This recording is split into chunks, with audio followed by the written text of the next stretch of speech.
오늘은 이제 중심되는 말씀은 다니엘서를 봅니다. 다니엘서 2장 32절 35절입니다. 다니엘서 2장 32절에서 35절 이 말씀을 같이 함께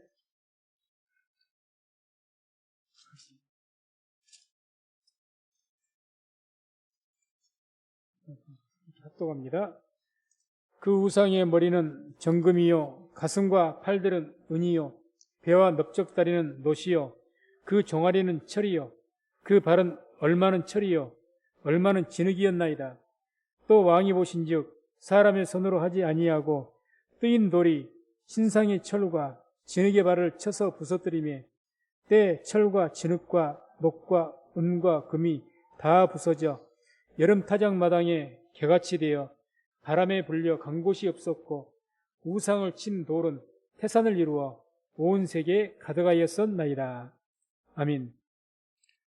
이제 다니엘이 본 마지막 시대입니다. 다니엘이 어떤 환상과 어떤 하나님이 보이신 그런 이집트 통해서 그 마지막 시대를, 미래 시대를 다 보게 됐죠. 다니엘이 대단한 분입니다. 대단한 분이죠. 그래서 그 다니엘이 본 그 마지막 시대가 환상을 통해서 한 3가지가 나옵니다. 3가지가. 그 중에 첫 번째가 바로 이 신상환상입니다. 이것은 자기가 직접 본 것이 아니라 바벨론 황제가 보아가지고 그것을 깨닫지 못해서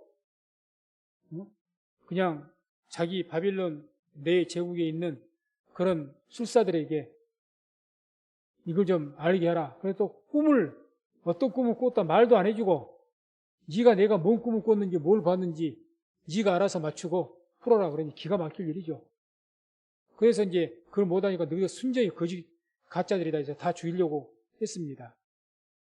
그때 이제 다니엘이 그 바빌론 황제 느부갓네살 황제의 그 꾸었던 꿈, 보았던 환상, 당신이 이것들을 보았습니다. 이런 모습 보았습니다. 이것은 뭘 의미합니다 하고 쭉 이게 해석을 해줍니다. 하나님의 성령으로. 그래서 이제 어떤 것을 보았냐, 한마디로 큰 신상을 보았다는 거예요. 거대한 사람 모양의 어떤 상을 보았다는 거죠. 그걸 봤는데 이제 하나의 이제 우상이라고 그러죠. 큰 그 머리. 사람 머리가 그 머리는 뭘로 됐느냐, 재료가 정금이라는 겁니다.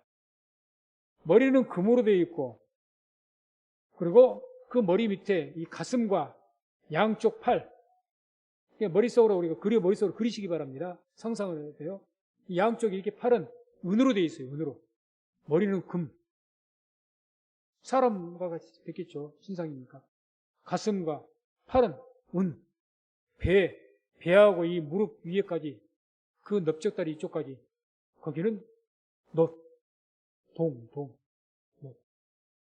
그 다음에 맨 밑에 종아리, 이 두 종아리는 철.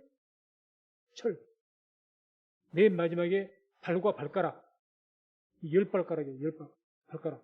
그건 철하고 진흙하고 섞여 있는 그런 어떤 우상입니다. 사람의 모양을 생각합니다. 어떤 그 바벨론 그 느부갓 황제가 자다가 큰 신상을 보은 거예요. 어마어마하게 큰 신상. 아주 우리나라도 어디 가면 부처 상이 몇몇 자 된 거 큰 게 석상으로 만들었다고 그러죠. 아무튼 환상을 꾸며봤는데 어마어마하게 큰 신상이 보였는데, 그런 사람의 신상이 보는데 머리가 금으로 번쩍번쩍 빛나는 아주 금으로 돼 있고, 이 가슴과 이 팔은 은으로 돼 있고, 배하고 이 무릎 위에 넓적다리까지는 놋으로 돼 있고, 두 종아리는 철로 돼 있고, 발가락은 철하고 진흙하고 섞여져 있더라. 그래서 그걸 가만히 보고 있는데 갑자기 하늘로부터 큰 뜨인 돌이 그냥 그 신상의 발을 향해서 때려쳐버리니까 이 신상이 그 발에 치니까 넘어지겠죠. 넘어져서 완전히 신상이 파괴되어 버리고, 그러니까 그 파괴된 조각이나 금이나 은이나 노시나 이런 것들이 주위에 우리가 그런 것들이 있어야 돼요. 그런 것들은 안 보이고 그 온 지역에 이 돌들이 재산을 이뤘더라. 그러니까 누구나 황제가 놀랄만 하죠. 큰 신상을 세운 사람 아닙니까, 이 사람이, 황제가. 그래서 바빌론 다니엘의 그 모든 바빌론 지역에 이 신상이 절하라 했지 않습니까? 그거 절 안 하다가 다니엘 세 친구가 풀무부에 들어갔잖아요. 우리는 절할 수 없다. 그런 신상을 세웠는데 그 신상 같은 것이 그냥 돌이 쳐서 깨트려 버리니까 얼마나 놀랐겠어요. 자기가 세운 신상과 비슷한 것인데. 놀래가지고 그 꿈의 이야기는 아무에게도 말 않고 뭘 봤는지 꿈을 이야기 않고는 막 박사들, 술사들, 무당 같은 사람들, 그 사람들에게 찾아 너희들 신하고 영통하다 그러니까 내가 뭔 꿈을 꿨는지 뭔 환상을 봤는지 다 그 이야기를 하고 이게 뭔 뜻인지 말해라 그렇게. 이 사람 기가 막히게 이게 다 가짜다. 싹 죽여버리라는 거예요. 거기에 이제 그 술사들 안에 그 어떤 다니엘도 끼어 있는 거예요. 다니엘은 바벨론 황제가 보기는 어떻게 봅니까? 여호와라는 하나님을 믿는 그 신을 믿는 어떤 술사예요. 술사 하나. 술사입니다. 그런 것들과 똑같이 이긴 겁니다. 다니엘을 그때는. 모르니까. 그런데 이제 그렇게 다니엘도 죽게 생겨 있는 거예요. 지금. 쉽게 말하면. 그때 다니엘이 그 관원에게 내가 왕에게 이야기하겠다. 그래서 이제 이야기한 겁니다. 그러니까 지금 이 내용 방금 읽었던 그 우상에 뭐는 정금이 이렇게 쭉 모양이 했던 바벨 황제가 내가 이런 꿈을 꿨어. 꿈 해석 좀 해줘. 이게 아닙니다. 전혀 이야기한 적 없어요. 그냥 다니엘이 하나님께 기도해가지고 하나님께서 알게 하신 겁니다. 하나님께서. 그렇게 당신 이런 꿈을 꿨어요. 이런 신상을 보셨죠? 하고 이야기한 거죠. 그리고 나서 이제 그 밑에가 해석을 쭉 해줍니다. 그래서 우리가 다니엘서 2장을 쭉 한번 읽어보시면 이제 해석이 나오니까. 이 금머리, 이 금. 처음에는 어떻게 해석합니까? 이 머리, 금으로 된 이 머리, 이때는 바로 당신이 지금 다스리고 있는 바벨론, 이 바벨론 제국 시대를 이야기합니다. 지금 이 신상이 머리와 가슴 이런 거 다 그 시대 세워질 그 어떤 큰 나라들, 그 나라들을 의미한다는 거예요. 그런데 지금은 이 금머리는 바로 당신이 다스리는 이 바벨론을 말합니다. 그래서 이 바벨론이 BC 605년에서 539년까지 바벨론 시대를 역사적으로 있었죠. 이때 이제 다니엘이 살고 있었던 거예요. 그 위에 이제 메대와 바사 때까지 다니엘이 살았으니까 은 가슴과 팔, 이 시대는 메대와 바사 시대, 페르시아 제국 그때 시대. 이때는 그 초반부에는 다니엘도 바사 시대에 총리까지 했거든요. 살았어요. 근데 그때 초기에는 생존에 있었습니다. 그래서 이 메대와 바사 시대가 539년에서 BC 168년까지 그렇게 해서 그 제국 시대입니다. 다니엘은 그 바사 제국이 멸망한 걸 못 봤죠. 그 전에 하나님의 부르심 받았습니다. 그러니까 이때부터 그 미래가 되는 거예요. 지금 꿈을 바벨론 황제가 보고 아직 메대와 바사 제국 아직 안 생겼습니다. 미래 일이에요. 쉽게 말하면. 이 꿈을 꿨을 때 당시에는, 이 해석을 할 당시에는 미래 일입니다. 다 미래. 아직 안 이루어졌어요. 지금 살고 있는 시대는 바벨론 시대를 살고 있으니까. 이 이후부터는 전부 다 다니엘에게도 느부갓네살 황제에게도 다 미래 일이에요. 아직 이루어지지 않는 일이에요. 당시 시대가 지나가면은 그 다음에 바벨론 시대가 가면 메대와 바사 시대가 아닥사스다 황제였죠. 그 황제 시대가 생길 겁니다. 바벨론 망하게 될 겁니다. 그 이야기 아니에요 지금. 그 이후의 시대. 그걸 이야기한 거죠. 그 다음에 이제 그 이후의 시대가 또 더 먼 미래죠. 그 이후의 시대. 거기가 이제 배와 넓적다리의 시대인데 이게 놋으로 제절이 돼 있어요. 놋. 그래서 이제 이 넓적다리 시대는 헬라라는 제국 시대. 헬라 시대. 그래서 그런 어떤 이 로마, 그 헬라 제국 시대. 그 BC 168년에서 AD 1453년까지.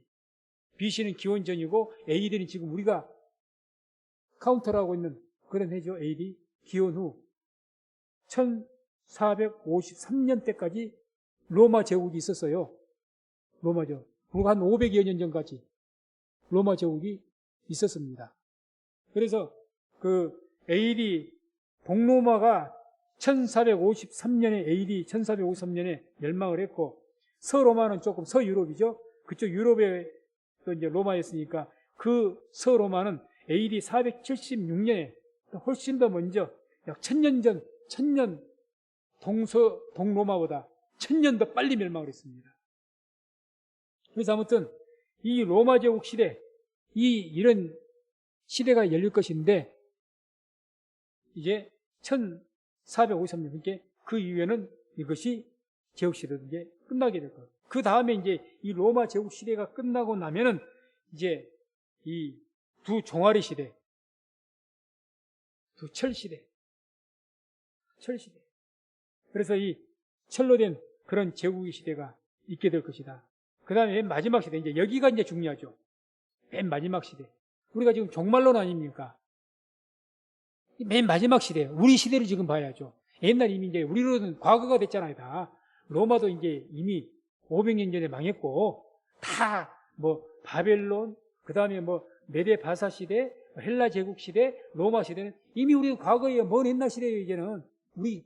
이제는 마지막 우리 시대를 말해야 되죠. 이게 우리 시대를 이제 정확히 봐야죠. 그 우리 시대를 뭐라고 묘사하느냐? 철과 진흙으로 되어 있다 그래요. 재질이 발의 시대인데. 그래서 10발가락 시대에 이릅니다. 우리가 사는 시대가 뭐라고요? 10발가락 시대. 신상을 본다면. 그래서 그 부분을 우리가 중요하게 봐야죠. 그래서 이 10발가락이, 자 보세요.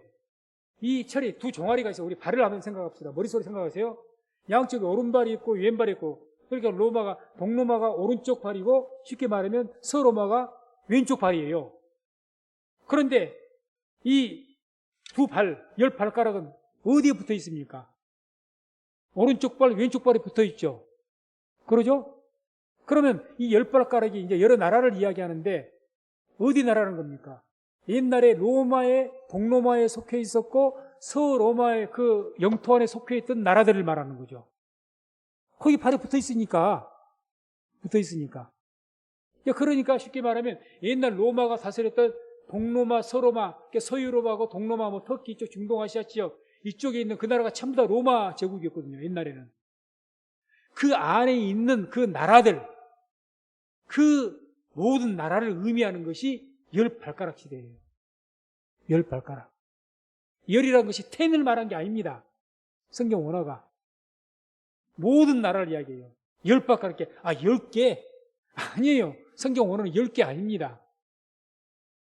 한자도 그 10자를 썼어요. 그래서 우리가 그 모든 발가락, 쉽게 말하면 이런 표현이죠. 그냥 우리가 발가락이 뭐 5개니까 이제 5개에서 10개라고 하는데, 성경 원어의 뜻은 10발가락이니까 10개 나라인가 보다. 아닙니다. 모든 나라를 말합니다. 동로마 서로 거기에 100개가 있든지 200개가 있든지 간에 그 영토 안에 큰 나라, 땅덩어리니까 거기에 속해 있던 그 나라들, 거기에 대해서 우리가 초점을 맞춰야 된다는 거죠. 거기에. 그리고 뜨인 돌이 어디를 쳤다고 했습니까? 그 발가락을 쳐버렸거든요. 뜨인 돌, 예수님을 의미하고, 재림 예수님을 의미하고, 어디를 뗀다고요? 마지막 시대, 10발가락 시대에 쳐버린다는 거죠. 심판한다는 거죠. 그러니까 그 10발가락 시대, 동로마, 서로마의 그 영토 안에 속해 있던 모든 나라들, 여기까지 이해하셨죠? 그렇게 됩니다. 그래서 다니엘서 2장 33절에 그 종아리는 철이요, 그 발은 얼마는 철이요, 얼마는 진흙이었나이다. 이게 섞였다는 거예요. 섞였다. 그래서 이 유럽 연합, 지금 우리가 뭐 신문에도 많이 나오죠. 유럽 연합, EU. 그래서 뭐 터키가 들어갔다 빠졌다. 이번에도 이제 우크라이나에 전쟁이 일어나니까 러시아에서 보호받으려고 유럽 연합에 가입하려고 애를 쓰지 않습니까? 지금 동유럽, 서유럽 이렇게 나눠져 있거든요. 거기에 서유럽은 지금 대부분 다 유럽 연합에 가입돼 있고, 독일, 영국, 이번에 뭐 프랑스인가 영국인가 거기 이제 빠졌죠. 또 들어갔다 빠졌다 이게 하여튼간에 그쪽이 있고, 서유럽도 터키 이쪽으로 해서 그쪽에 이제 중동 아시아 쪽에 있는 나라들이 이제 그 옛날에 동로마에 속하는데 그 나라들이 합해진 것이 바로 지금의 EU입니다. 그래서 유럽, 지금 서유럽이 주축이 되어 있지만, 그래서 유럽연합이 처음에 출발할 때에 그 미국 타임지에서 이런 보도를 했습니다. 유럽연합이 딱 조성이 돼가지고 출발을 하니까 뭐라고 타임지에 기사가 보도가 됐느냐, 그 내용을 읽어드리면, 많은 혁명적인 이념들처럼 연합된 유럽은 새로운 개념이 아니라 옛 개념의 복합이다. 조직과 연합에 따라 꿈은 중세기 동안 지속되어 온 가이사의 로마 제국과 로마 카톨릭 교회뿐만 아니라 체제는 갖추었으면서도 별나게 존속한 시대착오였던 신성 로마 제국에서 구현되었다. 한마디로 이 이유가 뭐냐, 지금 유럽연합 출범했는데 이 나라, 옛날 신성 로마 제국에 있었던 나라들이 새롭게 규합해서 출발한 것이다. 그렇게 이야기한 거예요. 맞죠? 맞습니다. 옛날. 그래서 우리가 성경의 이 지도를 보게 되면 그 어떤 성경의 지도에 보면 그 나옵니다. 옛날 로마 제국 시대. 로마 제국 시대가 어디에서 어디까지 영토였는가. 그 오늘날 보게 되면 서유럽, 동유럽, 아니 그 동로마, 동유럽 이렇게 나오는 거죠. 거기 안에가 이제 옛날에는 하나의 제국이었지만 뭐 영국, 프랑스, 독일, 뭐 우크라이나에서 수십 개의 국가로 지금 쪼개져 있잖아요. 쪼개져 있잖아요. 각 나라들로. 그런 나라들을 의미하는 거죠. 이 나라들이 이제 규합을 했어요. 규합을 했어. 이 나라에가 지금 어떤 일이 발생을 하고 어떻게 돼요? 우리가 초미의 관심을 가지고 보아야죠. 신문을 볼 때. 유럽연합에서 어떤 일이 일어났는지. 이게 우리가 마지막 종말론 살아간 시대에 하나의 그 종말 시대에 우리가 그 시대 표적을 분별할 수 있는 중요한 잣대가 됩니다. 아주 중요한 잣대예요. 유럽연합이 어떻게, 이번에 화폐가 통일이 된다더라? 이번에 군사도 합친다더라? 이번에 모든 조직이 합친다더라? 이런 거 유심히 봐야 됩니다. 유심히. 그래서 다니엘서 2장 41절, 43절을 보면 이 열발가락 지대에 대해서 이야기합니다. 다니엘서 2장 41절, 43절 말씀을 같이 합독합니다. 왕께서 그 발과 발가락이 얼마나 토기장이 진흙이요 얼마나 철인 것을 보셨은즉 그 나라가 나누일 것이며 왕께서 철과 진흙이 섞인 것을 보셨은즉 그 나라가 철에 든든함이 있을 것이나 그 발가락이 얼마나 철이요 얼마나 진흙인즉 그 나라가 얼마나 든든하고 얼마나 부서질 만한 것이며 왕께서 철과 진흙이 섞인 것을 보셨은즉 그들이 다른 인종과 서로 섞일 것이나 피차에 합하지 아니함이 철과 진흙이 합하지 않음과 같으리이다. 아멘. 이 열발가락 시대에 대해서 다니엘이 환상을 느부갓네살 황제에게 이야기해주고 해석을 해주는 내용입니다. 해석을 해주는 거예요.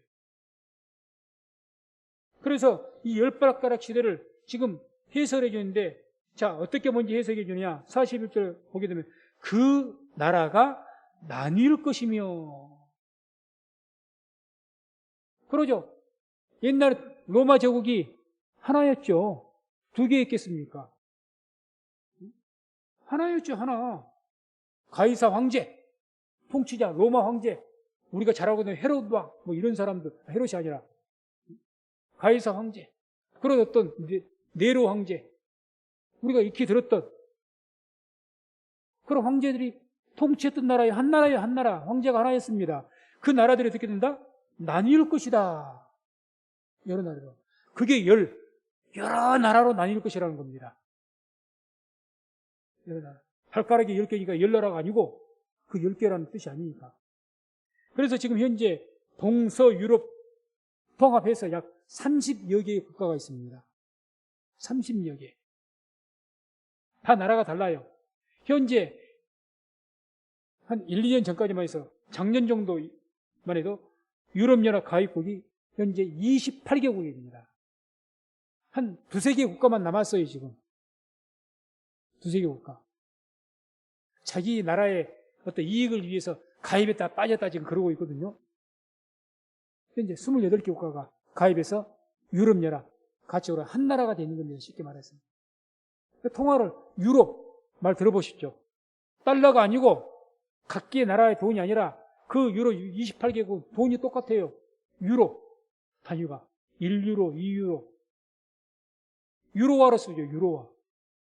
돈이 똑같아요. 돈이. 통화가 똑같습니다. 다른 거 뭐 군사도 유럽 여러 군대 있지 않습니까? 군사가 하나예요. 이제 앞으로 정치, 행정 이런 것이 합치면 진짜 하나가 됩니다. 현재 두 가지는 하나가 됐어요. 뭐 군사도 완전하게 100%는 아니지만 아무튼 군사도 유럽 연합 군대가 있으니까 돈은 금전은 하나가 됐고 경제는 하나가 돼 있습니다. 그래서 그런 나라, 그런데 이제 또 42절에 보면은 이 열발 시대에 그 나라가 어떨 것을 지금 말씀하냐. 42절에 그 나라가 얼마는 든든하고 얼마는 부서질만 할 것이며. 그러니까 아까 제가 유럽연합이 약 30여 개 국가로 돼 있다고 했죠. 30여 개의 나라가 있는데 쉽게 말해서 영국, 프랑스, 독일은 굉장히 나라가 큽니다. 우크라이나 이런 나라들은 굉장히 쬐깐해요. 터키도 나라가 굉장히 큽니다. 아주 작은 나라도 있고 큰 나라도 있고 그런다는 거죠. 그래서 실질적으로 유럽 그 의회, EU 거기도 이제 하나의 국가를 형성했으니까 정치적으로 유럽에 국회의원들이 있어요. 의회가 있습니다. 그 의회, 그 의원의 의석수가 751석이에요. 우리나라 국회가 몇 석이죠? 우리나라 300 몇십 석인가, 360석인가 뭐 그런데 유럽 의회 총 의석수가 30여 개의 국가의 총 그 의석수가 751석입니다. 그런데 이제 의석을 분배를 해야 되잖아요. 각 나라마다. 그래야 어떤 정치적인 일을 하니까. 그러니까 인구수가 많은 대로 인구수에 따라서 의석수를 배분을 합니다. 그러니까 인구가 가장 많은 유럽에서 그 많은 그 독일이 97석을 차지했고 프랑스, 이탈리아가 78석. 그 다음에 아주 작은 나라들, 뭐 중간에 여러 나라도 있습니다만 아주 작은 나라들 말하면 키프로스, 에스토니아, 룩셈부르크, 몰타 이런 데 인구가 적기 때문에 6석. 그러다 보니까 자 보세요. 그러니까 그 얼마나 든든하고 의석수가 많고 인구수가 많고 나라가 큰 나라는 든든하죠. 의석수가 6개밖에 안 돼. 룩셈부르크, 몰타, 에스토니아 이런 데 째까리 나라가 인구수가 다 해봐야 뭐 몇십만이 안 돼. 약하죠. 그러니까 부서질 만한 것이며 정확한 표현이지 않습니까? 앞으로 미래에 이 두 철 종아리, 두 동로마, 서로마에서 발생하는 10나라 모든 그 옛날 로마 제국에 속해있던 그 나라들이 생길 건데 그 나라들이 이제 얼마는 아주 강한 나라고 얼마는 어떤 나라들은 아주 약할 것이다. 이걸 이야기합니다. 그러나 이것이 하나가 되게 될 것이다. 정확한 예언이죠.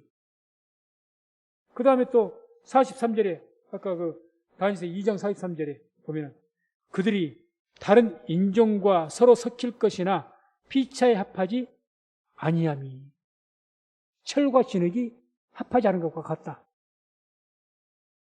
그러니까 철과 진흙이 이게 붙어집니까? 재질이 다른데? 안 붙죠. 재질이 다르잖아. 철하고 진흙이 재질이 다르죠. 그런 것처럼 이제 그 30여 개 국가가 유럽연합이 다 이렇게 섞여서 하나가 되려고 할 것인데 서로 다른 인종이 섞인다 했죠. 서로 인종이 달라요. 인종이 다르기 때문에 서로 하나가 같은 공동체 안에서 있게 될, 가서 유럽연합이라는 한 나라에 같이 있지만은 서로 연합하지는 못할 것이다. 예, 철과 진흙이 다른 것처럼 재질이 다르니까. 지금 유럽연합이 그렇습니다. 서로 27개국, 8개국이 이제는 같이 가입해가지고 우리 한 나라야. 똑같은 돈 쓰고 우리 같은 군대 만들고 여러 가지 같이 서로 왕래하고 뭐 같은 나라처럼 살려고 애를 씁니다. 그런데 쉽지 않아서 영국도 들어갔다 빠졌다. 프랑스도 뭐 나간다 어쩐다. 뭐 다른 나라도 뭐 어쩌면 나한테 이렇게 이런다. 별 지금 시끌시끌합니다. 계속 지금까지. 유럽연합에 대한 기사가 났다 그러면 뭐 어느 나라가 유럽연합에 가입했니 탈퇴했니 응? 뭐 그런 이야기들이 주로 나오죠. 그런 얘기. 섞이지라. 왜 이렇게 섞이지 않는가? 물론 인종이 다르니까. 그런데 그래서 실질적으로 서로 인종이 다르고 기질이 다르죠. 한마디로 기질이 다르고 쉽게 말하면 서유럽은 서양인이고 동유럽은 동양인입니다. 완전히 다르죠. 동방 쪽이죠. 동방 쪽. 다르죠. 그래도 그 안에 있는 나라들이 굉장히 다릅니다. 그럼에도 불구하고 왜 이 사람들이 자기 나라 그대로 살지 하나가 되려고 애를 쓰느냐. 도대체 연합하려고 하는 이유가 뭐냐. 뭐 성경에 예언이 돼 있으니까 뭐 그렇게 하려고 애를 쓴다는 것이냐. 성경은 이미 예언으로 말씀하신 것이지 뭐 그렇게 되게 강압하는 것이 아니죠. 그렇게 되게 미리 아신 거죠. 그게 예언이니까. 근데 왜 그럼 그렇게 하느냐? 먼저 이 유럽연합이 군사적으로 소련 이 공산주의 국가를 중국과 같은 이런 공산주의 국가 자유민주 국가입니까? 다 그 나라들이 이 군사적으로 소련과 중국 같은 나라들을 대항하기 위해서 하나하나 나라 지금 구라나 보십시오. 얼마나 쥐어터지. 다른 나라들도 찍소리도 못하잖아요. 소련한테. 이번에 뭐 흔들어 버리니까 지금 난리가 나잖아요. 영국, 프랑스, 독일 이런 데다 함부로 하겠습니까? 소련 못하죠. 함부로. 괜히 다치려고요. 근데 요만한 나라, 그런 나라는 만만하니까 막 이렇게 해버린 거예요. 그러니까 야 이거 안 되겠다. 이러다가 이게 작은 나라들이 너무 많아가지고 이 큰 나라에 소련이나 러시아에 그 중국에 이렇게 먹혀버리게 되면 이 자유민주체계가 붕괴가 되겠다. 이걸 우리가 지키기 위해서 어떻게 되냐? 합치자. 합쳐야 산다. 뭉쳐야 산다. 이거죠. 그거 이유가 첫 번째입니다. 소련, 중국, 거대한 공산국가를 대적하기 위해서. 두 번째는 경제적인 이유입니다. 미국을 대항하기 위해서. 미국의 경제가 너무 강한 거예요. 달러가 너무 세요. 야, 우리 30개국이 나눠져서 프랑스는 프랑스화가 있고 영국은 영국화가 있고 파운드화가 있고 다 따라서 이렇게 경제가 하다 보니까 미국하고 경제 게임이 안 되는 거야. 야, 날마다 미국의 밥이다. 우리가 안 되겠다. 달러화에 우리가 대응할 수 있는 우리가 하나 경제를 하나 통일시키자. 그래서 유로화를 만든 겁니다. 우리 혼자 힘으로 안 되니까 미국과 경제적으로 경쟁 게임이 안 된다 이거. 정당하게 동등하게 대응하기 위해서는 달러에 의해서 대응하기 위해서는 뭐합니까? 우리 경제 통일 이루자. 그런 이유죠. 그래서 요즘에 아시아 또 블록을 한다고 하잖아요. 아시아도. 왜? 우리가 따로따로 노니까 어렵거든. 힘드니까. 야, 우리 뭉치자. 쉽지 않죠. 아시아 쪽에 워낙에 거대한 중국이 있어가지고 쉽지 않습니다. 그리고 마지막으로는 이렇게 연합으로 뭉쳐나가는 정치적인 영향력을 세계에 끼치기 위해서 정치적인 유럽연합이 이 거대하게 하나의 내가 이렇게 유럽 의회까지 만들고 750석의 의석을 만들어서 이거 유럽 나라 30개국 전체가 군사력이 됐든지 경제력이 됐든지 어떤 힘을 합쳐서 막 움직일 수 있는 그런 정치력이 있어야 세계 미국을 대항해서 영향력을 끼칠 수가 있는 거예요. 그러지 않겠습니까? 큰 나라가 돼 있는 거니까. 그것을 목적으로 해서 지금 합치려고 예를 쓴 겁니다. 그런데 성경의 예언 말씀이 그래서 너희들 필요에 의해서 합치려고는 하겠지만 성경의 예언이 뭐라고 합니까? 그들이 다른 인종과 섞일 것이나 하나가 되려고 할 것이나 피차에 합하지 못할 것이다. 합하지 못한다. 너희들이 필요하니까 하려고 한다는 거예요. 한다. 그런데 안 될 것이다. 그럼 왜 안 되냐? 그 첫 번째 이유가 실질적으로 종족이 서로 다릅니다. 인종이 달라요. 종족이 다릅니다. 그래서 이 유럽연합에 그 제국가 있는 그 연합이 크게 세 분류의 종족으로 나뉩니다. 세 분류. 첫 번째는 게르만족. 독일을 중심으로 해서 게르만족이 있는데 이 종족이 완전 종족이 뿌리가 다르고 근본이 다릅니다. 성향이 다릅니다. 그래서 이 게르만족은 근면 성실하고 일반적으로 국민성이 내성적이고 그렇답니다. 그런데 이 라틴족, 이탈리아 이런 나라들, 그런데 프랑스 이런 나라들은 굉장히 감성적이고 활달하다는 거예요. 국민성 자체가. 이 라틴족은 달라요. 성향이 달라. 기질이 다르다는 거예요. 국민성 기질이. 그 다음에 이제 터키라든지 이쪽 동남아시아 쪽 이쪽 나라들은 아주 슬라브족이라고 하는데 이 슬라브족은 숙명론적인 삶을 삽니다. 동양의 영향을 받았기 때문에 운명론. 동양 쪽이 그러지 않습니까? 그러니까 나는 관상이라 보고 있지. 관상 보고 손금 보고 그게 숙명론은 내 손금이 이 미래가 이렇다가 점장이가 말하고 내 손금이 이게 생명줄이라네? 이게 뭐 재물줄이라네? 내 생명줄 오래 살겠네. 엿다이 소리를 하는 것이 운명론 아닙니까? 그게 동양 사상이거든요. 그래 숙명론적이에요. 그들의 삶이. 삶의 태도나 자세가 다릅니다. 그러니 이게 필요에 의해서는 하나가 됐는데 그게 대부분에서 하나가 되겠습니까? 쉽지 않죠. 어렵습니다. 그래서 이런 것 때문에 합하지를 못하는 거예요. 종족이 달라요. 두 번째 큰 이유가 서로 지배국과 피지배국 사이에 있었습니다. 옛날에 그 유럽 쪽에 또 유럽이야 뿐만 아니라 영국이 세계를 제패할 때 다른 나라 터키나 다른 나라 다 지배국가였습니다. 다 지배했잖아요. 영국이라는 나라가 옛날에는 가장 힘이 셌을 때는 해가 지지 않는 나라라고 했어요. 해가 지지 않는 나라. 세계를 제패했습니다. 영국이. 프랑스도 자기가 속국으로 다스렸던 지배했던 나라들이 많습니다. 독일도 그렇습니다. 큰 나라들이 작은 나라들 다 집어삼켰습니다. 그러니까 생각해 보세요. 옛날에 우리나라가 일본한테 지배를 당했기 때문에 감정이 좋습니까? 안 좋습니까? 안 좋잖아요. 지금까지도 안 좋잖아요. 그런데 지금 그 안에는 옛날에는 과거에는 우리를 다스렸던 다스리면서 좋게 다스렸으면 좋은데 만약 그렇지 못했다면 일본같이 저렇게 했다면 지금도 원한을 품고 있을 것 아닙니까? 그런 관계에 있는데 이게 되겠습니까? 아이고 저 나라 내가 힘만 쓰면 언젠가는 보복을 해야지. 그런 관계에 있다는 거죠. 세 번째는 오랜 그 역사 기간을 통해서 서로 기질이 틀렸든지 사상이 틀렸든지 뭐 신앙이 틀렸든지 어떤 갈등이 있었습니다. 적대 관계에 있었어요.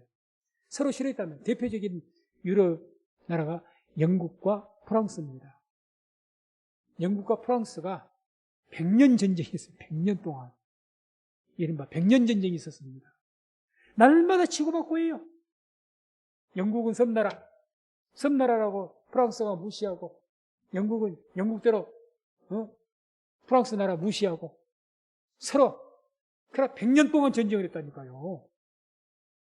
영국 안에도 이 종교를 이유로 해서 아일랜드와 스코틀랜드로 나눠져 있습니다. 같은 나라예요. 그 안에가 두 나라가 나눠졌습니다. 개신교와 구교 나뉘었어요. 지금까지 그렇게 살고 있습니다. 서로 다른 나라로. 우리나라가 남과 북고 우리나라 이제 사상 때문에 나눠져요. 공산주의, 민주주의. 같은 민족인데 나눠져 있지 않습니까? 여기 아일랜드, 스코틀랜드 다 같은 영국이에요. 다 같은 영국 사람입니다. 그런데 신앙 때문에 어떤 쪽은 구교, 카톨릭, 이쪽은 개신교. 지금까지 싸우고 있어요. 서로 대립돼 갖고 있습니다. 그러니까 이와 같이 서로 적대 관계가 있다는 거죠. 그러니 이게 쉽게 합쳐지겠냐 그 말이죠. 그 이유로 보면. 그 다음에 네 번째가 이제 왜 합치지 못하냐. 자국 이기주의가 있다는 거죠. 어차피 지금까지 영국 자기 혼자 지금까지 수백 년을 살아왔어. 뭐 터키도 그렇게 했어. 다른 작은 나라들도 다른 자그마한 나라들도 룩셈부르크가 됐든지 몰타가 됐든지 이런 쬐까는 나라들도 수백 년 전부터 자기 개인의 나라로서 살아왔어요. 했기 때문에 이제 한 나라가 돼 있는 겁니다. 쉽게 말하면 수백 년간. 그렇기 때문에 본능적으로 이제는 필요에 의해서 연합을 했지만은 자국의 이기주의가 있는 거예요. 우리나라 이익을 위해서. 다른 나라보다. 그러니까 이들이 합친 이유가 뭡니까? 유럽 연합으로서 하나가 되기 위해서 그 목적으로 합친 것이 아니라 결국 이 유럽 연합에 하나가 되고 가입한 것은 자기를 지키고 자기 나라를 위해서 가입한 겁니다. 내 나라의 안전을 위해서, 내 나라가 더 잘 되기 위해서 그 목적으로 유럽 연합에 가입을 했지 유럽 연합을 위해서 가입을 한 것이 아니라는 거죠. 무슨 말인지 이해하시겠습니까? 그러니 언제든지 수틀리면 떠나는 거예요. 야, 이번 내가 가입했더니 내가 손해가 많네. 영국이 탈퇴해보려고 하는 이유도 뭡니까? 자기들 큰 나라라고 자꾸 뭘 양보해라 이러니까 싫은 거예요. 아니 나 그러려면 안 해. 내가 왜 손해보고 가입을 해? 이렇게 되는 거죠. 그러다 보니까 이거 지금도 찌그덕빠가 되는 겁니다. 그래서 이와 같은 이유로 그들이 서로 섞이려고 하나가 되려고 하지만은 이런 이유들 때문에 합하지 않을까. 그래서 아니 이렇게 합하려고 열박한 그 하나로 딱 뭉치려고 하지만은 이게 안 된다는 이야기죠. 그렇게 묘사한 겁니다. 그래서 서로 섞이려고 하지만 되지 않을 것이다. 지금 그런 모양으로 지금 우리 세계사가 지금 진행되고 있습니다. 그래서 그렇게 해서 그러니까 이제 전국적으로는 이제 어떻게 해서 형식적으로도 유럽연합이 결정이 될 거예요. 이 안에서 적그리스도가 나오게 돼 있으니까 예언이. 그래서 유럽연합이 그래서 뭘로 지금 우리가 주로 그것도 예언이고 그 추리를 합니까? 아, 이렇게 다른데 유럽연합이 뭘로 해서 통합이 될까? 딱 한 가지 있습니다. 카톨릭, 로마, 종교통합. 왜? 카톨릭이 뭘 받아들입니까? 유일신보다는 카톨릭의 성경은 하나님이라고 안 씁니다. 하느님입니다. 하느님. 그러니까 쉽게 말해서 다른 신도 인정을 하는 범신론 신앙이 로마 카톨릭이에요. 그러니까 교황 보세요. 신문 보세요. 가까운 회계도한테 가서도 거기에서도 평화를 선포하고 어디든지 가잖아요. 그러니까 어디든지 평화의 사제처럼 보이지 않습니까? 와, 로마 교황 카톨릭 멋지네. 저 개신자들은 저 오기쟁이들은 뭐 오직 예수라 그러고 다른 것을 안 한다고 여호와 외에 예수 외에는 구원이 없다 그러고 저들끼리만 저러는데 야, 카톨릭은 같은 예수님 믿어도 멋지네. 넘네. 그냥 불교도 우리 하나가 됩시다. 화평합시다. 회계도도 우리 하나가 됩시다. 안 간데 없이 나가잖아요, 지금. 그러니까 이걸로 하나가 될 것이라는 거죠. 이걸로. 그래서 아무튼 그렇게 되지만 그 안에서 적그리스도가 이제 나오는 거죠. 적그리스도. 마지막. 그래서 이 말씀을 통해서 우리가 오늘은 딱 한 가지만 아시면 됩니다. 우리 시대는 어떤 시대를 산다고 우리가 말할 수가 있습니까? 오늘 말씀 통해서. 열 발가락 시대. 마지막 시대죠. 성경에서 예언한 대로. 그때 이제 뜨임돌이 쳐버렸으니까. 마지막 시대. 근데 그 열 발가락이 어떻게 돼 있다고요? 철과 진흙으로 돼 있더라. 이거 두고 합하려고 그러지만 옛날 동로마, 서로마 그 지역에 나라들 합하려고 하지만 이게 쉽게 되지 않더라. 그러나 결과적으로는 하나가 될 것이다. 결과적으로는. 그게 성경이 말씀한 겁니다. 그래서 딱 열 발가락이 돼가지고 그 신상에 딱 붙어 있는 거예요. 붙어 있잖아요. 어쨌든. 철과 진흙이 이렇게 딱 떨어져 있는 것이 아니고 붙어 있는 겁니다. 완전 본질적으로 붙어 있는 것은 아니지만 형식적으로 붙어 있는 거예요. 딱 서 있는 거예요. 그러니까 그렇게 되면 억지로도 형식적으로도 이렇게 해서 동로마, 서로마가 이렇게 돼가지고 유럽연합이 세워지게 되면 그때가 이제 마지막 시대예요. 그때 성경 말씀이 이제 오늘 다니엘서 2장 34절, 다니엘서 오늘 본문의 2장 34절에 이런 말씀이 나와요. 또 왕이 보신즉 사람의 손으로 하지 아니하고 뜨인 돌이 신상의 철과 진흙에 발을 쳐서 부서뜨리매. 사람의 손으로 하지 않게 인간의 어떤 방법, 뜨인 돌, 어디로부터인가 떠오른 돌이 그냥 진흙을 쳐서 진흙과 발 시대, 열발가락 시대, 그 시대를 때려버린다는 거죠. 부숴버린다는 거죠. 심판을 이야기죠. 재림, 주의 재림을 의미하고 뜨인 돌. 그 다음에 2장 35절에 또 다니엘서 이렇게 말씀합니다. 때에 철과 진흙과 녹과 은과 금이 다 부서져 여름 타작마당에 겨같이 되어 바람에 불려 간 곳이 없었고 우상을 친 돌은 태산을 이루어 온 세계에 가득하였었나이다. 자, 뜨인 돌, 주의 재림을 의미하는 뜨인 돌이 그 마지막 시대, 열박학 시대를 심판했습니다. 그래서 완전히 세상이 쉽게 말하면 심판받아 멸망을 했습니다. 그래서 철과 진흙과 녹과 은금, 이게 다 뭘 말한 겁니까? 신상이 금으로 되었고 한쪽은 은이 되었고 어떤 건 노소로 되어 있지 않습니까? 흙으로 되어 있잖아요. 철로 되어 있고 그 부스러기들 철, 진흙, 금 이거 다 부스러기가 돼가지고 깨져버렸는데 그것이 어디로 가버리고 없고 그 나라들이 이제 색이 다 어디 나갔고 그 우상을 친 돌이 뭡니까? 뜨인 돌이죠. 예수님을 의미하는 그 뜨인 돌이 태산이었고 온 세계를 지배하고 있다. 태산에 온 나라를 덮고 있더라는 거죠. 그 돌이. 그러니까 이건 뭘 말하는 겁니까? 한마디로 돌의 시대라고. 돌의 시대. 그 돌. 천년왕국. 주님께서 이 땅에 재림하셔서 천년왕국을 이루신다고 하잖아요.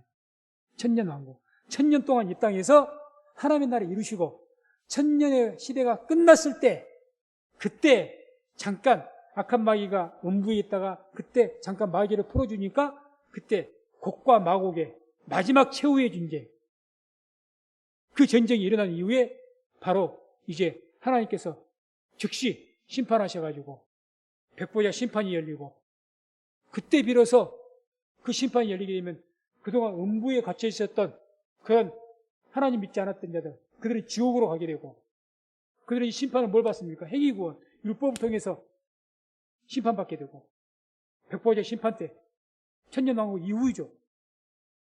그리고 낙원에 있던 그동안 낙원에 있었던 우리 백성들, 그런 백성들은 하나님의 백성들은 드디어 백보자 심판 후에 어디로 갑니까? 영원한 천국에 들어간 줄로 믿습니다. 그러니까 지금 이것은 이 돌의 시대를 말하는 겁니다. 천년왕국. 그 뜨인 돌 재림주의였던 예수님이 메시아. 예수님을 히브리서에서는 따르는 반석이라고 합니다. 반석이에요, 예수님. 돌이에요, 돌. 그것이 이제 전부 세상을 지배해버리는 거죠. 그러니까 하나님의 나라, 천년왕국.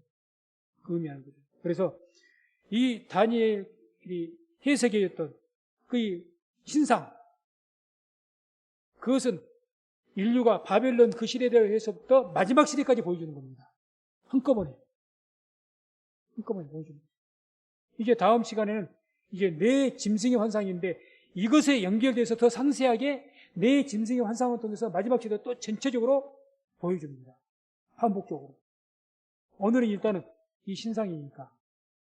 그래서 오늘 말씀 통해서 딱 한 가지만 아시면 됩니다. 오늘날 우리가 어떤 시대를 살고 있는가? 마지막 시대는 분명합니다. 열 발가락 시대입니다. 열 발가락 시대. 그래서 그러면 그 열 발가락이 즉 유럽연합, 동로마, 서로마 해갖고 유럽연합이 완전히 이제 붙어서 하나가 돼 있는가? 아직은 그렇게 안 돼 있다는 거죠. 아까 말씀드린 것처럼 30여 개국이 되는데 27개국이 지금 가입해 있다니까요. 몇 개 남았습니다. 그러나 이들도 곧 있으면 필요에 따라서 억지로도 싫어도 할 겁니다. 싫어도. 왜 이제 경제 환란 와보세요. 막 기후 재난 와보세요. 자기들 합쳐서 힘을 합쳐야 자기들도 사니까. 필요에 의해서 합칠 수밖에 없을 겁니다. 그러면 진짜 마지막 때죠, 이제.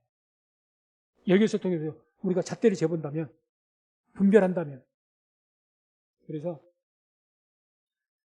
다니엘서 2장 44절에 이런 말씀이 나옵니다.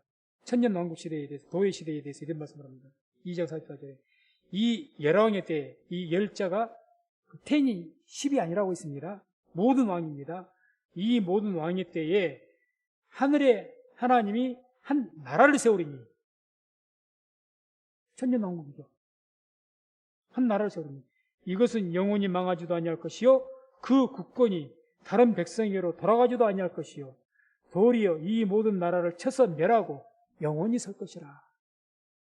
하나님의 나라를 이야기합니다. 그래서 우리가 제가 첫 번째 시간에 구약 성경에는 재림이나 마지막 시대의 종말에 대한 이야기, 그런 의미를 표하는 그런 말씀의 그 내용들이 몇백 번이 나왔다고 하죠. 1200~1300번이. 신구약 성경 통틀어서. 신약 성경만 해서 300번이 넘게 재림이나 종말에 대해서 기록이 되어 있다고 했습니다. 신약 성경만 해서. 성경은 모든 마지막 시대에 지금 왜 마지막 시대 하나님의 인류의 구원이 완성이 되는 거예요.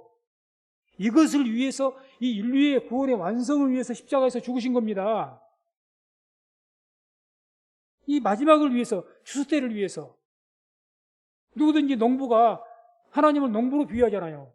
농부가 뭘 바라고 씨를 뿌리고 일을 하고 땀 흘립니까? 추수 때를 바라보고 한 것 아니겠습니까? 하나님께서 이 땅에 인류의 씨를 뿌리시고 지금까지 다스리고 섭리하시고 그 기다리고 인내하시고 온유하게 다 사랑으로 인내하시는 그 목적이 뭡니까? 이 추수 때를 위해서 한 거예요. 추수 때를 위해서. 그러니 성경이 이 마지막 때에 초점을 맞춰놓고 계속 이런 모양 저런 모양으로 말씀하신 거라는 거죠.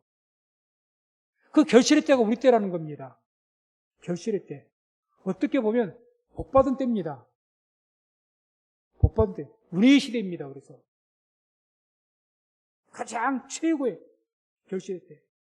그래서 우리가 하나님 말씀 볼 때, 특히 이런 예언의 말씀 볼 때 그냥 상징적인 것이 아니고 뭐 이러면 신상이 금이 어쩌고 은이 어떻고 뭐가 뭐 부서지고 이게 뭔 씨다락 까먹는 소리냐, 말하지도 못할 소리 같고 이렇게 하시면 안 됩니다. 그렇게 해서는 안 돼요. 자꾸 이렇게 말씀을 들어서 이렇게 적어도 우리가 시대의 표적을 분별해야 될 것 아니겠습니까? 예수님 말씀처럼 너희가 천기는 분별하지, 네가 세상 돌아가는 일은 참 잘한다만 하나님의 시대의 표적은 전혀 모르구나, 이것같이 미련한 사람이 있는 거죠. 지금 우리가 살아가는 어떤 시대인가 알아야 되지 않습니까? 그래서 오늘 말씀하면서 우리가 살아가는 시대가 유럽 연합 마지막 발가락, 10발가락 시대에 살아가고 있구나. 그때 10발가락 시대는 철과 진흙이 이렇게 합하려고 합하지 않고 결과적으로 10발가락 합해지겠지만 정말 두 유럽 연합이 완전하게 구성이 되면 이건 진짜 마지막 끝 중에 끝이로구나. 그때가 되겠구나. 이렇게 기억을 하시고 항상 우리가 하나님 말씀을 통해서 시대와 표적을 분별하는 우리 성도님 되시기를 주의 이름으로 축원을 드립니다. 기도하겠습니다.